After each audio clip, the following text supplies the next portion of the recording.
வந்தீங்கன்னா ஒண்ணுமே இருக்காது, டிசப்பாயின்மெண்ட் தான். பஜாஜ்காரனுங்க எல்லாம் சிஎன்ஜி ஆட்டோ வித்துடுறானுங்க, சிஎன்ஜி பம்ப் ஒழுங்கா இருக்க மாட்டேங்குது.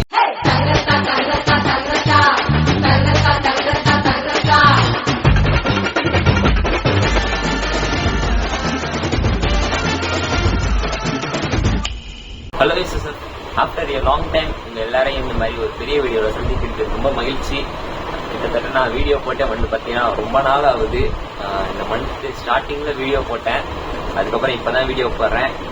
ஏன் எதுக்கு அப்படின்றத இந்த வீடியோவில் தெளிவாக சொல்கிறேன். அதுக்கப்புறம் நம்ம பசங்களாக சேர்ந்து ஒரு ட்ரிப் ஒன்று போகிறோங்க, அது எங்கே ஏதுன்றத போக போக தெரிஞ்சுப்பீங்க. நம்ம அதுக்கு தான் கிளம்பிக்கிட்டு இருக்கோம். சீக்கிரமாகவே கிளம்பியாச்சு. சீக்கிரமாக போயிட்டு கேஸை போட்டு பசங்களை கூப்பிட்டு பறக்கிறது தான் வேலை. நம்மளோட காஸ்டியூம் என்ன அப்படின்னு வந்து பார்த்தீங்கன்னா எப்பயும் போல நம்ம காக்கி சட்டை, அதுக்கப்புறம் வேஷ்டி கட்டியிருக்கேன். ஏன்டா காக்கி சட்டை பசங்களோட ட்ரிப் போகும்போது அப்படின்னு கேட்டிங்கன்னா, நம்ம ஆட்டோ எடுத்துகிட்டு போகிறோம், போகிற வழியில் எந்த ஒரு பிரச்சனையும் இருக்கக்கூடாது அப்படின்றதுனால தான் சரி சேஃப்டி காக்கி சட்டை வச்சு போமேன்னு சொல்லிட்டு போட்டுக்கிட்டேன். அதனால தாங்க சரி நம்ம கேஸை போட்டு என்ன எதுன்றதை கண்டினியூ பண்ணுவோங்க. ஃபைனலி நம்ம டெஸ்ஸா வந்துட்டு பார்த்தீங்கன்னா இங்கே நிற்கிது. சரி நிற்கட்டும். நம்ம ஆட்டோ அந்த தூரத்தில் ஒரு சாரி கட்டி இருக்குது பார்த்தீங்களா, அதுதான் நம்ம ஆட்டோ. ஆட்டோ எடுத்துகிட்டு சிட்டாக பறக்கலாங்க. என்றைக்குமேங்க நம்ம ஆட்டோ எடுத்துகிட்டு ஒரு லாங் ட்ரைவ் போக போகிறோன்னா ஆயில் செக் பண்ணுறது ரொம்ப நல்லது. அது ஆயில் செக் பண்ண தான் வந்திருக்கேன். செக் பண்ணிவிட்டு ஆயில் எவ்வளோ இருக்குன்றத பார்ப்போம். முன்னாடியே சொன்ன மாதிரி எப்பயும் போல் டிப்பாக கழட்டிக்கலாம்.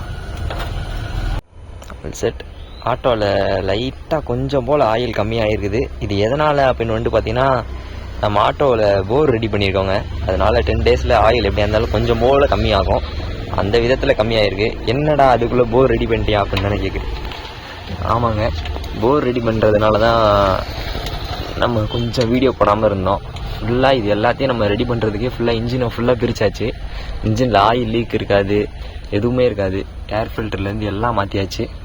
எல்லாம் மாற்றி நம்மளுக்கு பில்லை மட்டும் காமிக்கிறேன் பாருங்களேன். இன்ஜினே ஃபுல்லாக தெளிவாக இருக்கும். இப்போது இந்த ஆட்டோவில் போர் போனதுன்றது ஒன் ஆஃப் த ரீசன் தாங்க நான் வீடியோ போடாததுக்கு. இதையும் தாண்டி நிறைய ரீசன்ஸ் இருக்குது.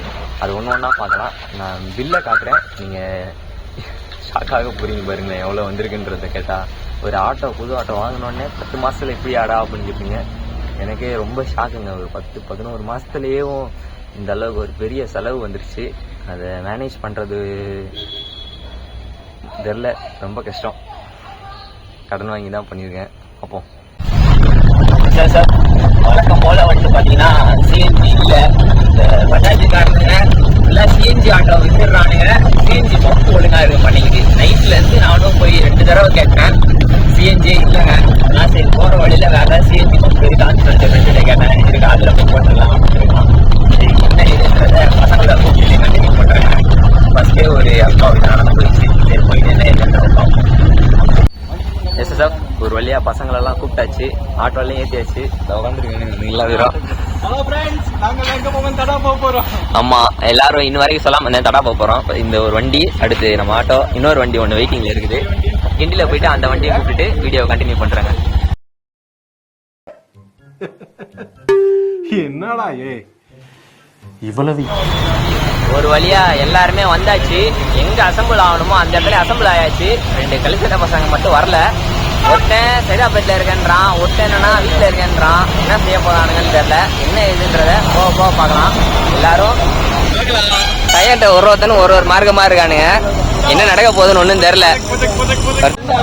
ஸ்டார்ட் பண்றதுக்கு முன்னாடியே சம்பவம் கொடுத்து வண்டியில இது பண்ணி வச்சிருக்கானுங்க. இனி என்னென்ன சம்பவம் பண்ண போறானுங்கன்னு தெரியல.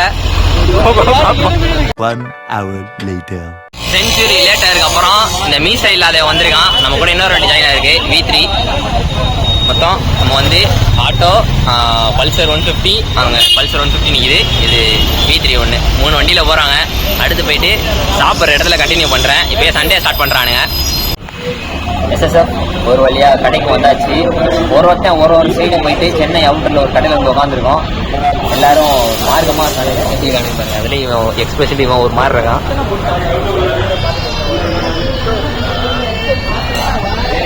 சாப்பிட்டுட்டு என்னென்ன ஆர்டர் பண்ணிடுவோன்றதை வந்ததுக்கப்புறம் சொல்கிறேன்.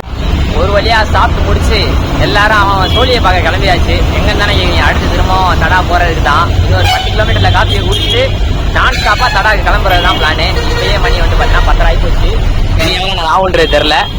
அடுத்து ஒருத்தன் மாத்தி இன்னொருத்தன் வண்டி எடுக்கிறான். அவன்கிட்ட லைசன்ஸ் இருக்கா என்னன்னு கூட தெரியல. ஆனா வண்டி எடுக்கிறான். என்ன ஏதுன்னு ஒன்றும் புரியல. நம்ம எப்பயும் போல நம்ம ஆட்டோ எடுக்க வேண்டியதாங்க. சரி ஓகே. கடா வந்துட்டோன்றானுங்க. ஒத்தையடி பாதையில எங்கேயோ கூட்டு போயிட்டு இருக்கானுங்க. எங்கன்னு தெரியல. ஆட்டோ அந்த ஆட்டம் ஆடுது. ஆட்டோ அந்த ஆட்டம் ஆடுது. ஆட்டோ ஓட்டுக்கு எங்க அண்ணன் கொண்டு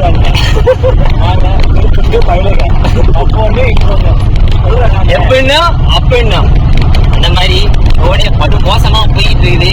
கையே உலக நாங்க ஆடெல்லாம் மேய்க்கிறோம் நண்பர்களே.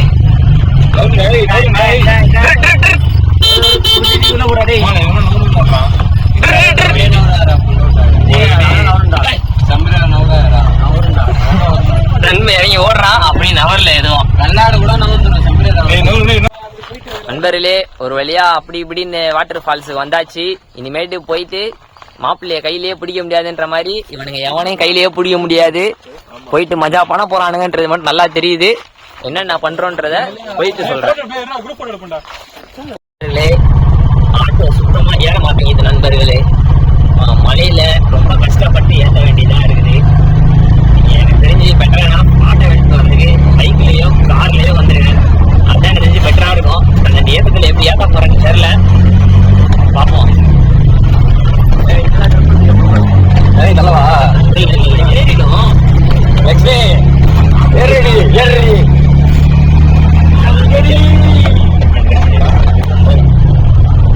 இவ்வளவு நேரம் என்னடானா மேலே ஏறணும்.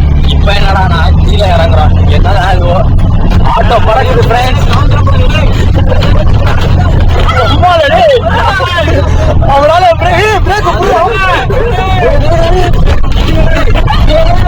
சங்கரி சங்கரி சங்கரி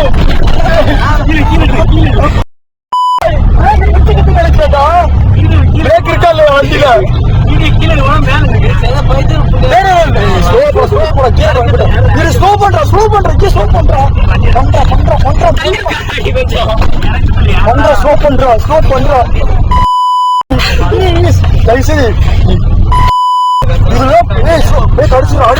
இறங்கிக்கிறோம்டா.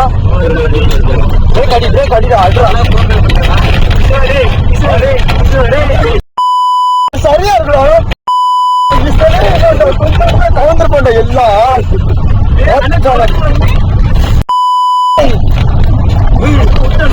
உங்க அம்மா மட்டும் இந்த வீடியோ பார்த்தா வச்சுக்கோங்க.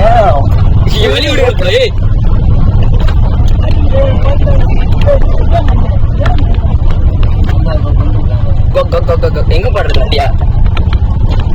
இறங்கிறோம். நண்பர்களே ஒரு வழியா வந்தாச்சு. பறி கொடுக்க வேண்டியது பறி கொடுத்தாச்சு. 1000 ரூபாய் கட்டினா தருவேன்.